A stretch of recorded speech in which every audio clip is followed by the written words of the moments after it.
Right, as forecasted, it's got windy. It's 20 past 6. I'm trying to hold on for sort of daylight, but it's but as you can see, it's really windy. There's every now and again there's a gust that comes through that just, you know, gives you a bit of a sort of shake to think, oh God, I should get moving. But then it calms down again. So it kind of stays like this for a while, which is all right. And then it picks up, and then suddenly you get like a real bad gust. So it must be up to about 50 mile an hour. I'd show you outside, but I mean, it is just like that. So we're getting a little bit of daylight coming through. What I'll do is I'll just sort of pack down and just get ready. I was going to make a brew, but I've poured some water, so I'm just going to have a cup of water this morning. And it is, you know, bitey cold out there, so I'm going to have to get kitted up, and I'll see you in a bit. Right, I'm packing down a bit early. Taking my time, but I'm packing down just because I'm getting a couple of gusts of wind that are pretty concerning. At the moment, again, it's quite quiet, but you'll probably see the tent rattling about a bit there. Get organised, so if I need to make a hasty retreat, I can. Let's have a look at daylight now, see if there's anything. It's very dull and cold out there as well. As soon as I jumped out of that bag, it's got myself really cold. So I think, obviously I'm going to got my waterproofs. So glad I brought them. I was thinking, should I not bother? These are the Arc'teryx Alpha, just the Alpha pants, I think they are. I think that's what they are. But they're really good, really sort of lightweight.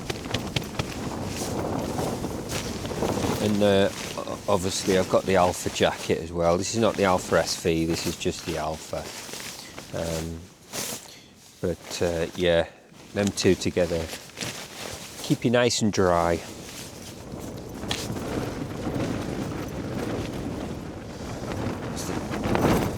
There you go. So they're the sort of gusts I was on about. So you can kind of see.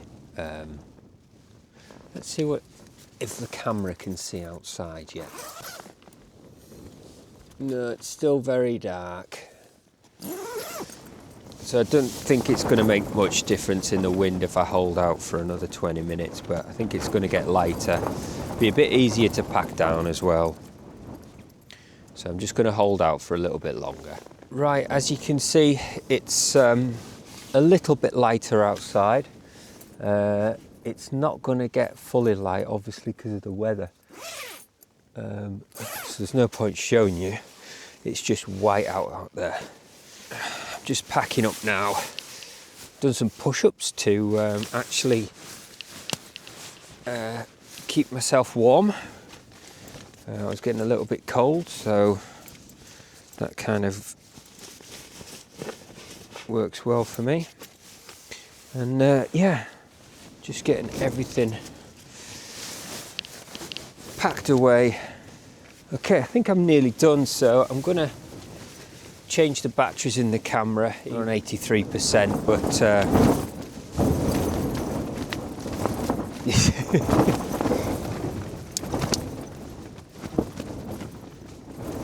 don't know if you can see that, but this is what we've had pretty much all night. But yeah, it's just been like this all night, so yeah. Numerous times I've had a look outside and had a look at the lines and stuff, and yeah, it's been pretty good. So yeah, we'll have a proper look when I get outside. Oh, right, change the batteries, get the rest of this stuff in here, and we'll see you outside. Again, these are not waterproof gloves, they're windproof, but for getting you off a hill, I mean really, we'll be out of the wind pretty quick, because this, you know, this is quite exposed. Right, just got my bags and everything packed now, so right, time to move. Let's get this outside.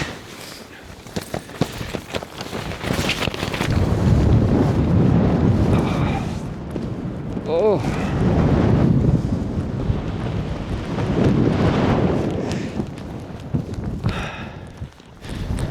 Oh, let's just get that zipped up before we stress the tent too much. There we go. These double pegged all the way around. Really glad of it. But yeah, holding strong actually. So I think at the moment probably sitting in about 30 mile an hour, and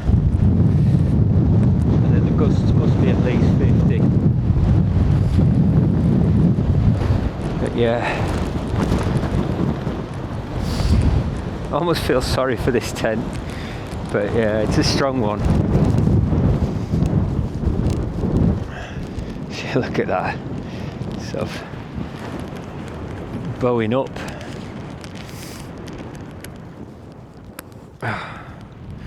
Right, so the wind's just calmed down a second now. Right, so we've got no heavy gusts just yet, so if I plonk you just there, and what I'll do is, should we do a time takedown? Or how to take a Hileberg down in windy conditions. Sorry, how I take the Hileberg down in windy conditions. First off, drop it down as far as you can and as quick as you can, making sure the door zipped up fully. Right, take it down to kind of last clips, sorry. Then you can take out the top guys and sort of any guys that don't matter about wind. So ones that are downwind, in this case it's these ones. Now you can see the tent getting really sort of flexy now. Making sure you're keeping these ones in, just double checking. Now take the last clips out, and then thread the poles out, and if you do that, as long as the clip isn't in, you should be able to just pull one pole out and just put that there. Take the next pole out, drop that there. No, I haven't got any bags out just yet.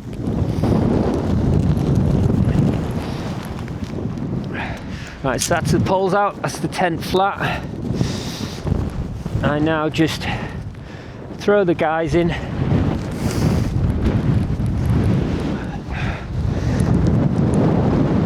Pole bag first,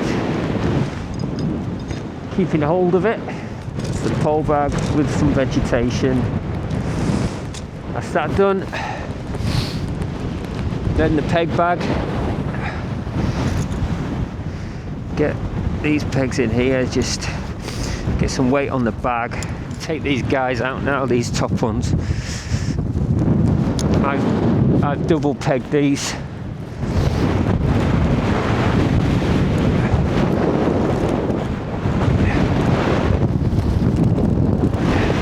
Okay, and this is the bit I found works really well. So you've got 6 pegs in, you've got a windy day like this, pull the first 2 out, sort of downwind.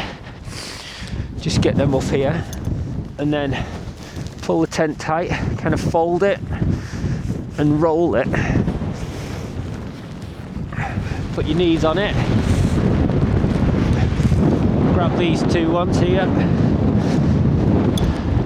Normally just throw them and then fold that in, keeping the tension on the tent, and then roll it up, keeping the tension on them pegs, so it helps you roll the tent as well as stops it flapping around. And then you can take the two out.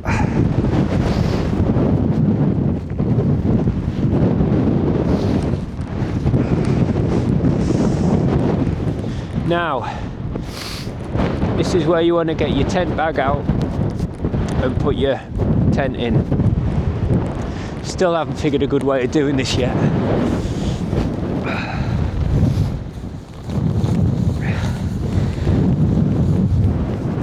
I think that's as good as any.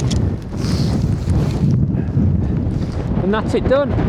How to pack your tent in windy conditions, or how I pack my Soulo in windy conditions.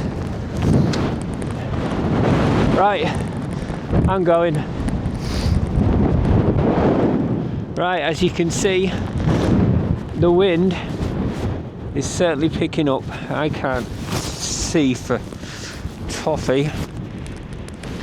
Yeah, so I'm gonna put that bag on and go back up over this way. And yeah, unfortunately we've got to climb back up to get to the path, but we're not far from it. Hopefully no one's trying sharp edge today. Right, there we go. Leave no trace. Doesn't matter what the weather. Right, let's get up here and find that path before it gets too misty. Sharp edge just clearing there. Can't even see. You can see the tarn. Yeah, you can just see the tarn there. Right, just there's a couple of lads going up there. Gave them a bit of advice. Most of the advice was don't go, but you know, you would hope they'd have a bit of sense. They've never done it before, so I kind of said, like, go up, see what you think on the first bit, because it just gets worse. Hopefully they either turn round or they're complete successfully. Right, well, the OEX has stood well. To be fair, I think if that tent was up on the top there, I mean, the Soulo was struggling, so, but yeah, not bad, not bad. You can hear the wind. I just seen that tent folding. Hopefully everything's all right. I can hear them guys up there. In fact, I think the voices I can hear are people from Scales over there. I imagine they're probably getting up to the exposed parts now. Okay, there's a guy in the Bobcat.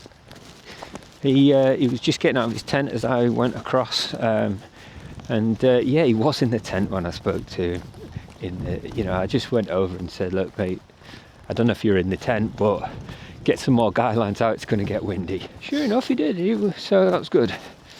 Yeah, nice chap, out for a wild camp, his first Soulo wild camp. Hopefully it hasn't, it won't stop him doing any more. Not always horrible weather like this, but yeah, he learnt the lesson of camping by a tarn as well, and not shaded. I always think, well, I used to think, you know, probably like most people do, camping round a tarn is shaded from the wind, but it's not. The wind actually pulls down the sides and scoops up. Again, check that video out of me, you know, going by a tarn with the wind just going everywhere. I can hear people. I think I can maybe take a hood off. That's better. I can hear myself think now. Oh, just dropping out of the wind as well. So Still fairly windy. Again, the forecast is to be quite windy. Right, just yeah, that is slippy. These stones here are slippy, so I could imagine sharp edge being a little bit horrible. Right, just going to concentrate down this bit here, but look how polished and slippy these are. Right, that's my bad step. Done. Yeah, I would not attempt sharp edge in these conditions. Not fun at all. I was just chatting with that guy actually, saying about the failed camp from last week. You know, all the camps I've had, I'm still learning. But yeah, that was a classic use my knowledge sort of camp. Checking the weather, making sure I'm pitching in a place where the wind is going to not change direction. Put 24 pegs in. I mean, the tent certainly held. You know, every now and again I got a little bit nervy, but I was pretty confident that that tent was going to hold. And you know, the ground could have been better. That's why I double pegged everything on the windy side, hence why I took so many pegs with me. I mean, I usually carry that many just because I've never really filtered them out, and I'll forget. And usually when I'm taking the Soulo out, it's going to be crappy conditions. So nice conditions is for the Enan, crappy conditions for the Soulo. It's even starting to clear a little bit. We're under the clouds now. Where I camped was in the clouds. Like I say though, the forecast is for 40 mile an hour winds, something like that. Probably why I haven't seen any people yet. I would imagine not many people are wanting to do sharp edge today. And unless you just want to do scales tarn, you know, it's a long way to go up Helvellyn. I suppose if you're coming from Mungrisdale, maybe that would, look at this, it's actually quite nice. Yeah, if you're coming from Mungrisdale, probably you come up this way. Now to cross this. It's good that they're quite grippy. I'm glad I'm getting off these steps. They're not good for your knees, these steps. Yeah, we're just above where that cloud is, where we camped. Come down the valley here, there's no wind at all. Just shows you're trying to sort of forecast winds. Look at the clouds and see what they're doing. You can see they're moving fast. And it's obviously windy where it's a bit more exposed. Right, back in the valley. A nice, fairly level walk actually. Haven't seen anybody yet either, which is kind of good. You don't ever see troops of people going up and doing sharp edge. That was yesterday. Camped on top of that bit there. You could actually walk off on this side and down. Maybe in summertime I might try that again. The trouble is, I mean, scales tarn on a crappy day like that still had one tent. And I have seen people camping up there before, which is why I sort of had the choice, had the idea of going up and having a look at that when I did sharp edge. Although when I did do that, it was the inversion day. It was absolutely gorgeous. Probably about one of the best camps, one of the busiest camps, but also one of the best. Kind of wish I chose somewhere quieter than Glencathra, but I didn't even know there was going to be an inversion. I was literally going to go up and do a camp on Blees Fell itself, which is what I did a few weeks ago actually, and that was going to be my sort of into winter camp, you know, start getting lower camps and everything. But here we are, sort of mid. Actually no, it's the 1st of March today, so when is spring? It always catches me out of that. Okay, so March the 20th is the start of spring, so we're still in winter, not deep as dark as winter. Obviously it's starting to get lighter at daytime, and it's now 7:45 and I'm almost back. So yeah, this time 2 weeks ago 8 o'clock was still dark. 3 weeks ago maybe. Yeah, 8 o'clock was still dark, and I was still in the tent. waiting for it to get light. I actually had I did have an early off today just because of the wind and everything. But I mean, yeah, there's no point hanging around. There's nothing to wait for. The weather's going to get worse, and there was no views up there, so I might as well come down and enjoy this. Even at this level, the clouds starting to come in. But here, look, we've got this classic cloud moving that way, cloud moving that way. So this must be the kind of where this wind comes round here and hits here and then stops and then goes up and over.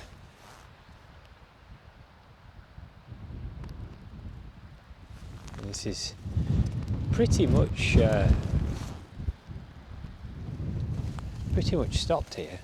But as great as it all is, we need to get on, and we need to get some food. I'm starving.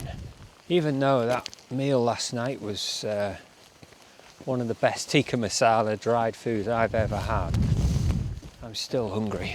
Obviously, I didn't want to start making breakfast in the tent and then suddenly have everything, suddenly having a peg come out and run outside when, I've got food cooking or stuff like that. So I just thought, nah, don't bother today.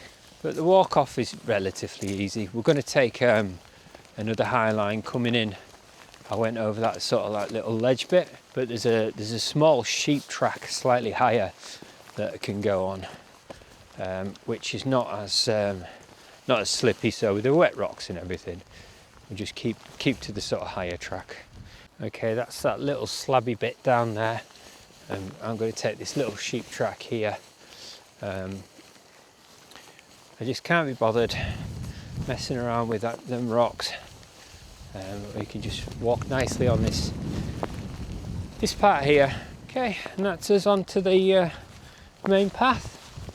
So just come down that way, and then we're going to go on down this way. Even on this main path here, there's nobody. This is your sort of main path up from Scales.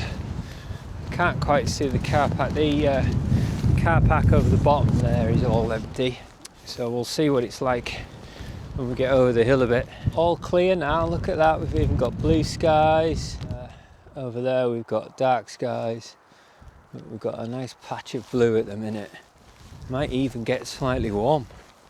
Right, now we're on a nice level path, or comparatively level, all the way down to Scales. There we go, just see the car park now. And there's about 12 cars in there already. Some parked on the opposite side. And looks like people are just getting ready. Forgetting that, I did actually camp. I did actually get up like 6 o'clock, and it's now just turning 8 o'clock. So yeah, so it's now 10 past 8 on a Sunday. So it's still, early doors. So I just wanted to get off before this weather gets any worse.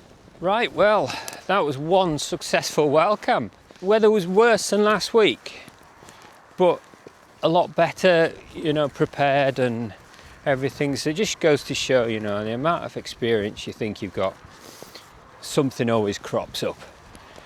But yeah, I think as far as it goes, it couldn't have gone any better in the weather that it is.